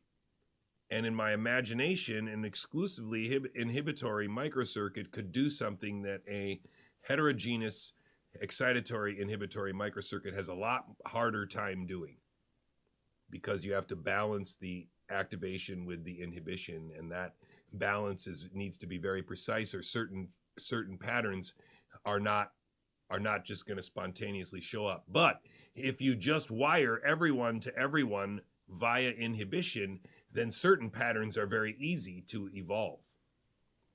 And I had thought that inhibition was more important than excitation in the brain since I started in neurobiology, because the brain, to me as a child, and I know this is going to sound crazy, but it's an idea that I've had since a child. The brain seemed to me more like an electric engine than a engine that needed fuel. The brain felt very much like, to me, whether it was on or whether the brakes were on. And so when I woke up in the morning, I felt like I was on maximum. And so for me, as I grew older, what that translated into was that it really makes sense to me and when I got older, I started to understand electric engines and internal combustion engines and steam engines and all this stuff. And it started to dawn on me that electric engines might be how the brain works. In other words, the throttle is always on full blast, and then you use the brake to control. And so now imagine that the throttle of your brain is the gate when you're awake, and now you get all this sensory input that you can't possibly keep track of. You can't possibly process all the sound, all the proprioception, all the visual information, all the taste information, and all the olfactory information that's present at once. It's not possible. And so you need to have brakes in the system that put the brakes on things that you're not paying attention to, and let the brake off when you want that information. And that made a lot more sense to me as a high schooler than the idea of thinking that neurons were turning each other on and that it was just a question of whether one was connected to the other. That didn't make any sense, because then that meant that every connection had to be built. And then I got more sophisticated in neurobiology, and I found out, wait, they've already known that more connections than are necessary are present in the brain, and then they get pruned over childhood. And so then my brain, even my understanding was like, oh, wait, that totally jives, because you would prune the connections that you don't use, and so then you would be left with the connections and control them by brake. And so then I got all the way out of high school and into biology and thought I was going to be a doctor. And then it took another 15 years before I met a mentor that could say to me, hey, what is your idea about inhibition again? Tell me why that's cool. And then I said it, and I explained this whole story. And then he said, I can make a model of that. and he made a model, and it went in my paper, and people were telling me, oh my gosh, dude, you've really done something really special here. And then they started saying more and more often that actually the modeler had done something very special here, and Jay's data supported the model. And then I started to realize that my idea was going to be taken from me because I was an experimentalist, and the model is what people cared about, apparently. The mathematical model that recapitulated the experimental data that I predicted I would get and got was now essentially just edifying a model, and the model was being credited with the idea. And in fact, the Iranian modeler who made the model in my paper was on the front of Science magazine a year later as one of the top rising stars of neurobiology. But he was essentially on there because he was allowed to make a model based on my idea and my experimental data. And so for a very brief period of time, I thought I was about to be a baller. I was going to become somebody that everybody whose name they knew. And instead, that's not what happened at all. Instead, a Chinese guy took shared first authorship because he made a virus that I don't think he made. I think he just bought. And he went later back to China and started stealing ideas like the magneto protein that I've told you the story about before. The Mosers went on to win the Nobel Prize a year and a half later. Edward and May-Britt are awesome scientists. The guy that I worked with in Norway, Mennowitter, is an awesome scientist. But the nature of the way these things work is that if you make a model, then for some reason or another, that's your idea and that's your thing, and you become very special for it. I had that idea in my head since I was a high schooler. And it came to fruition when I was 32 years old in Norway, 31. And it became the idea of Yasser Rudi, and Yasser Rudi was put on the front cover of Science for that idea. An idea, again, I humbly submit, that was in my head since high school, basically. I just didn't know that it would eventually come to be experimentally tested by patch clamp physiology by my own hands. And everyone who's ever worked in this family of viruses, now that we've shown it's a human pathogen. And it's not to be sorry. Do not be sorry, Daniel. That's not why I tell that story. What I tell that story for is for you to understand how academic biology works. I still succeeded.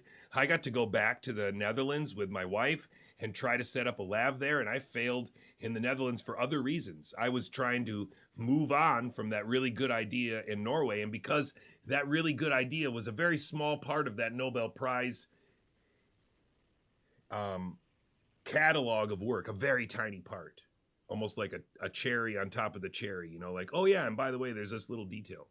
And it was a little detail that actually got my name on the screen behind Edward Moser when he was accepting the Nobel Prize in 2014, which is pretty badass, to get a text from a friend who's sitting in the audience in Oslo, and he says, dude, your name is on screen right now. Holy shit.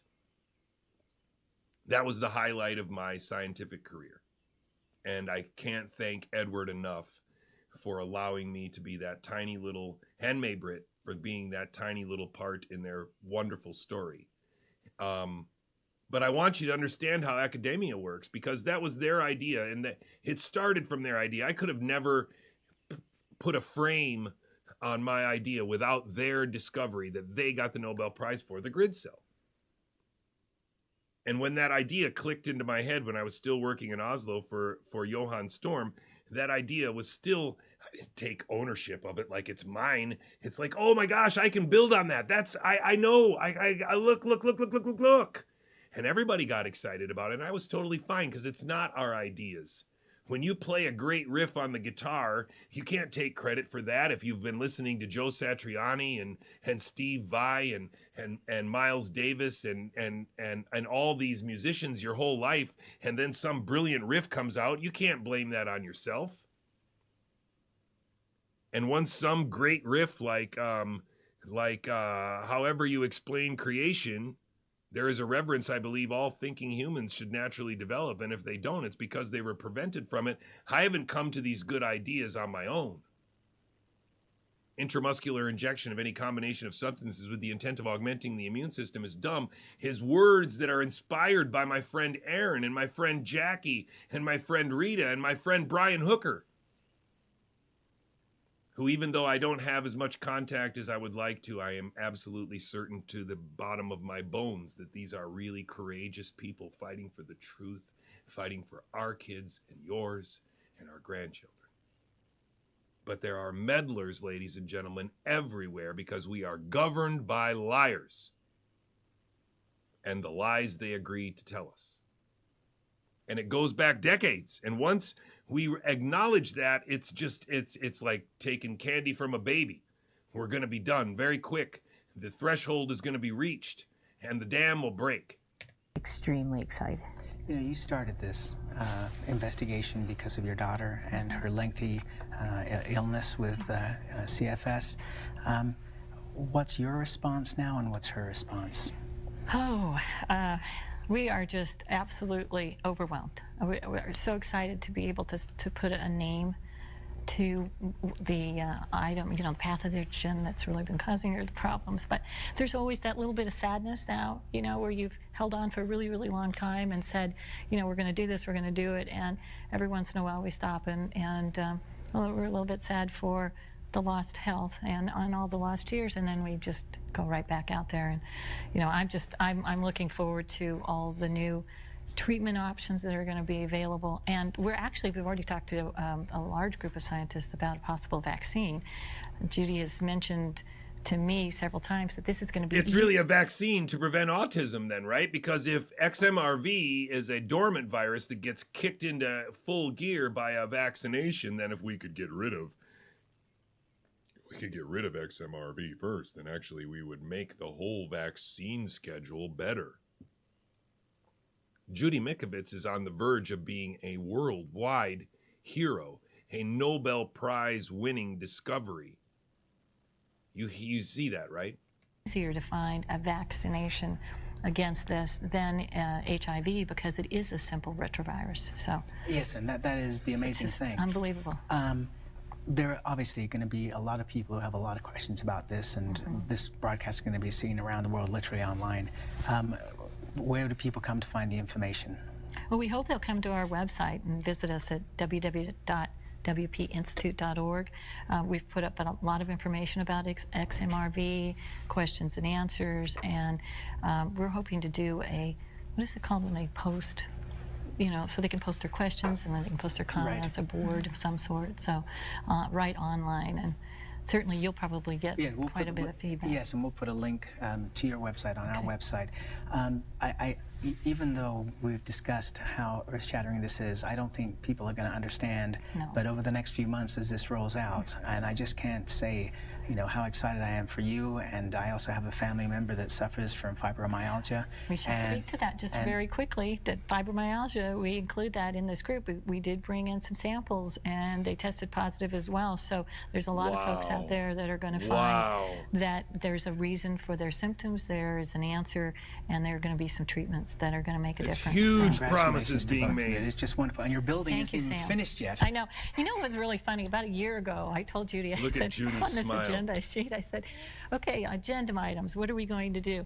We're going to find the underlying cause of this disorder, develop treatments, and we are going to have a vaccine. And I said, well, do you think you can do that before the doors are open? And then, you know, we can figure out what we're going to do in that space. But yeah, I am just absolutely thrilled, and I do believe... Imagine if a national security operation chose you to be the forward-facing element of an operation to convince people that there was a solution for the imperfect vaccine schedule, and that you were told in a private meeting that if you just could get the public to buy this story, you will be a part of this governing structure for the rest of your career and take an illustrious position amongst us. This is 2008, ladies and gentlemen. This is not that long ago. But if you think of this as a multi-generational war, and certainly an operation that was designed to preserve the integrity of the vaccine schedule, and that the vaccine schedule has existed for a lot longer than the pandemic, then you see why CHD's history is worth looking at.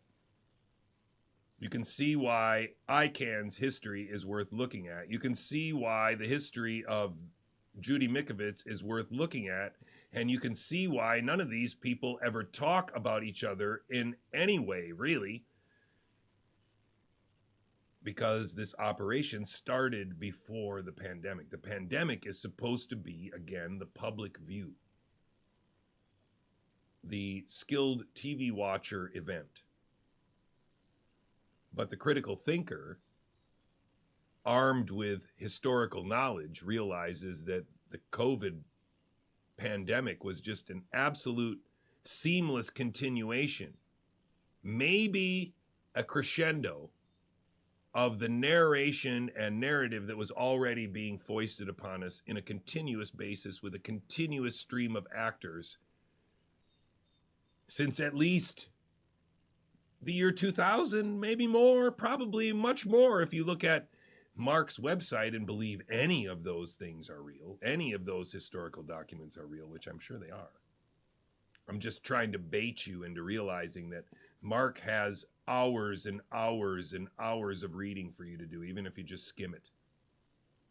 Hours and hours of newspaper articles which show the direct intellectual descendants of these core meddlers, Baltimore, Gallo, Gardner, etc. Kaprowski and Stanley Plotkin and Lederberg. Very big players. And so, ladies and gentlemen, I think we're really close to a dam break here, and so we've got to keep the pressure steady. I'm going to keep playing this video, but I am going to try and get done with it in a little bit too, so it's not too long. It's already 1:51. Jeez. That we are going to move very rapidly on this. So Congratulations thank you to so both of you, much. and we look forward to you coming back and telling us more about the progress. Oh, okay. Thank you. Thank We'll you. be Done right right back now. on Nevada Newsmakers after this timeout. Let me see what else comes up. Nevada Newsmakers. Got it right? Okay, so we don't need to do that. That's great. So thanks very much for joining me today. I didn't expect it to end right there. I apologize for that.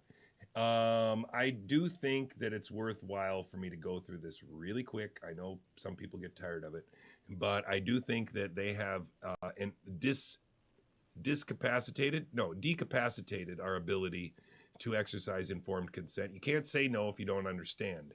And we've had a lack of understanding since before the pandemic, and that wasn't really as obvious to me as it is right now, ever before. As some of you may know, I only really started to pull my head out in 2022. And so I've got a lot of regrets.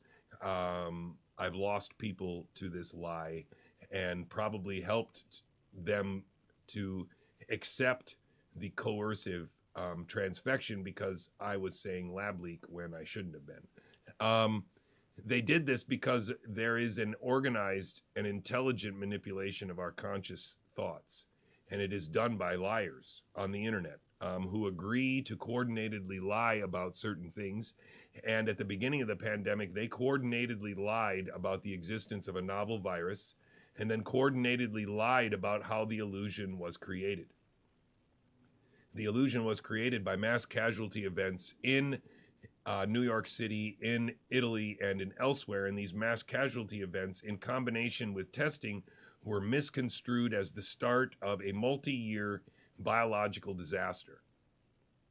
And that multi-year biological disaster as a worst-case scenario was fueled by many different stages on the internet, many different points of view, all of which were coordinatedly lying about the potential for this novel virus to cause billions of people to die.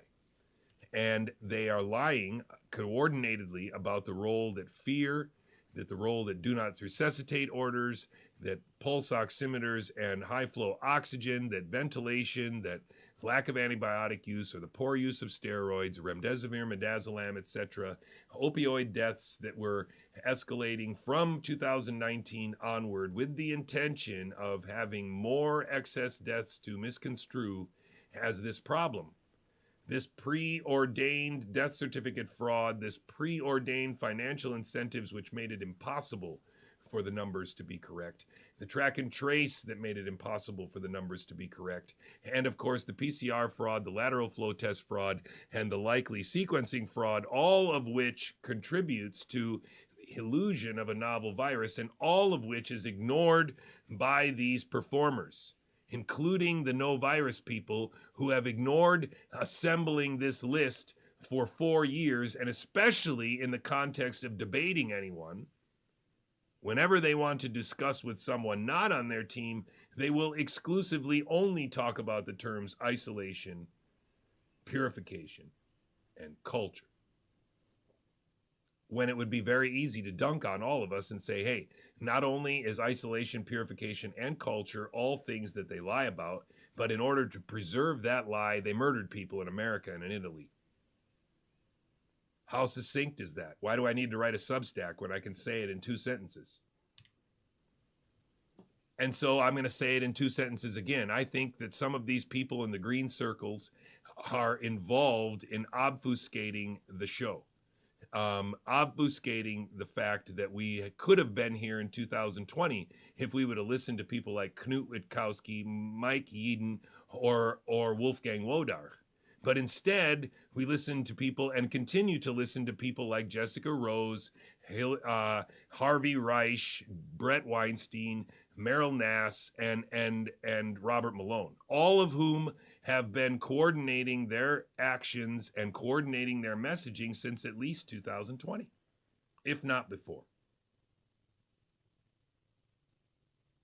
And the worst part is that they invite Nick Hudson and they invite Denny Rancor to some remote location like Romania, pretend that everybody's listening and pretend that they're going to get their message out, and then they come back to the United States and they mislead the young people in the world about what these people said. And in the case of Nick Hudson, they just don't even tell young people that Nick Hudson exists and that he had something to say about no pandemic. And they ignore the part that Denny Rancor says about what the pandemic data in the United States looks like, even though they purport to be fighting for America because they were invited to speak in front of the Senate to try and bring truth. But the truth that they brought contained nothing to do with the message that Nick Hudson brought to that meeting in Romania, and nothing to do with the message that Denny Rancor brought to that meeting in Romania. And instead, they brought other people from that meeting in Romania to the Senate in the United States, and it was Robert Malone who did it. Robert Malone is the one who made this list because he's got Senator Ron Johnson's ear for whatever reason. And no matter how many times I tell them and the staff that that's not a good idea, it's going to keep going like this because this is a show. There are few things more dishonorable than misleading the young, ladies and gentlemen, and they are trying to trick us into teaching our children this bullshit. This bullshit about how it was a combination of a botched response and a novel virus and vulnerabilities that are different across races and different batches that can explain this. But basically, transfection will work in the future, and it's fine for us to keep going.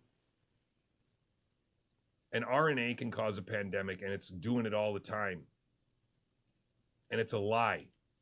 And they're all sophisticated enough to know it. Robert Malone was sophisticated enough to know it. Jessica Rose is sophisticated enough to know it. Jessica Rose's only first author papers are virology papers. Give me a break.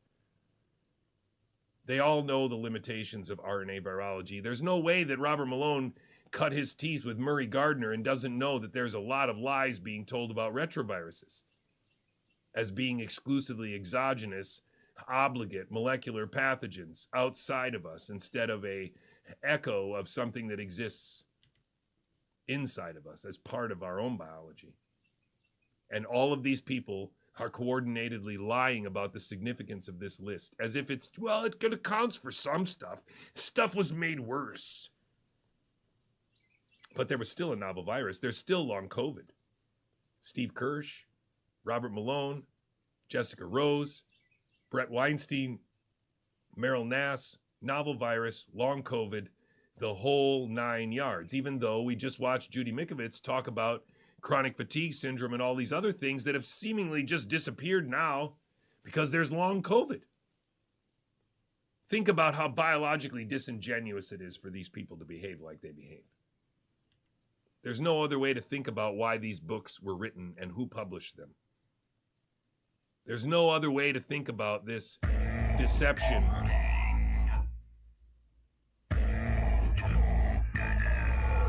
Just read it.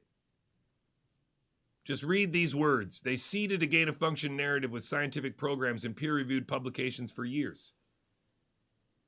All the publications of EcoHealth Alliance funded by USAID are gray smokescreens. They don't actually show any gain-of-function. They don't show anything other than they have the molecular techniques to make these sequences. That's it. And they can grow cell cultures, I guess. Then they seeded mass casualty events with complications expected for transfection so that when they transfected us, we would confound it with whatever happened with the virus, with the spike protein. And that's what Kevin McCairn and Fleming and all of these people did, wittingly or unwittingly. And the reason why they are so committed to these lies is because it's a national security operation. It is part of an ongoing controlled demolition of America that's supposed to cover up the failing fractional reserve banking system and in the inevitable downcycling of a fiat currency like the dollar. And the chaos is being combined with confusion so that they can reorganize our national sovereignty system into a global prison. They are slavers, ladies and gentlemen, and they want to enslave our children and our grandchildren. And they're going to do it with lies that were implanted in our brains many years ago. And most of us are still very naive to it. Ladies and gentlemen, this is The Thesis. The NIA-funded infectious clone may or may not have been used because an RNA cannot pandemic, so if they really wanted biologists to believe it, they would have had to put the signal there and lie about it. And people like Robert Malone are exactly the kind of people that I think are capable of lying about such an operation. I think Pierre Corey and Peter McCullough and all of these frontline kind of doctors all exhibit the behavior of people who are aware that they are part of a theater like this. And especially when they talk to me in person. Ladies and gentlemen, this has given Gigaohm Biological a high-resistance, low-noise information brief brought to you by a biologist. I hope you guys are okay with that show. If you want to share it, please do. You can find it on Rumble, PeerTube, YouTube, and Twitch. And you can also find all those links at gigaohmbiological.com, where you can also find lots of different ways to support the stream with a one-time donation or a monthly donation. Anything you can provide would be greatly appreciated because unlike Steve Kirsch's Vaccine Safety Research Foundation that is getting money from the places like the Skoll Foundation, which also supports PBS NewsHour, this show is only supported by people like you. It's really actually that. Steve Kirsch's organization is not like that. The FLCCC pays Pierre Corey $230,000 a year as part of their work. The guy who's got a ivermectin book, sure he needs $230,000 a year as an extra salary from the FLCCC because he's doing such great work. Ladies and gentlemen, if we don't show these posers for who they are, our children are going to be accepting them as the coming technocracy is ingeschakeld, so to say, in Nederlands. Dankjewel voor het kijken en tot morgen allemaal.